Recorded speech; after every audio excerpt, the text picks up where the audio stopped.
How and why did over 1,000 children from Mizrahi Jewish families vanish in Israel? Did they die, or were these disappearances state-sanctioned abductions and essentially child trafficking? To answer that, we need to go back to 1948, the year Israel was established. Over 750,000 indigenous Palestinians, 80% of the Palestinian population at the time, had been violently displaced from Palestinian land by Zionist gangs.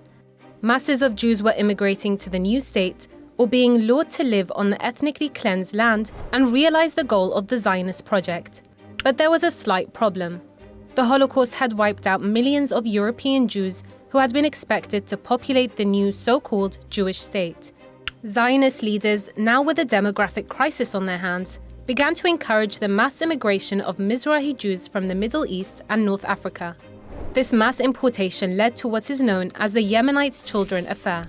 Between 1948 and 1950, around 50,000 Mizrahi Jews from Yemen were airlifted into Israel aboard US and British planes. Upon their arrival, these Yemenites, along with other Mizrahi families, were placed in overcrowded and poorly maintained transit camps, while the upper echelons of Zionist society, Ashkenazi and European Jews, were often given homes stolen from forcibly displaced Palestinians. Mizrahi Jews were looked down upon by Zionists and regarded as primitive and backwards. Slowly, an alarming pattern began to emerge. Hundreds of Mizrahi babies and young children began disappearing under eerily similar circumstances.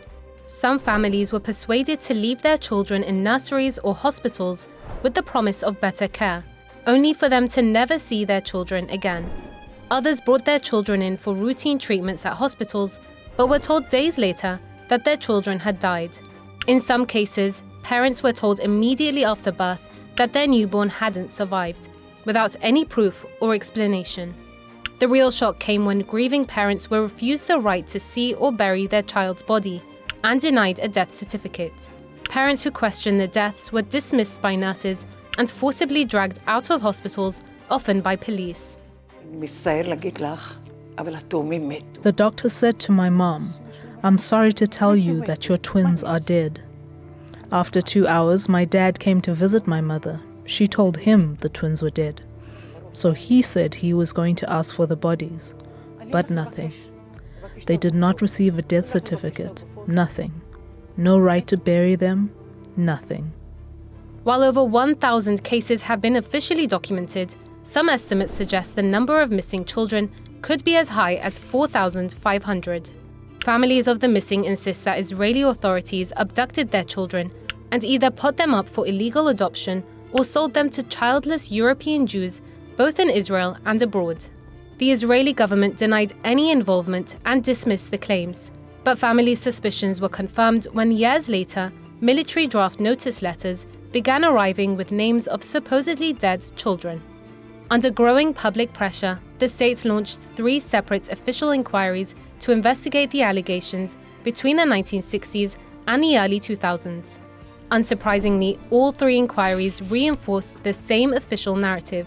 The children had died, and only about a dozen were missing.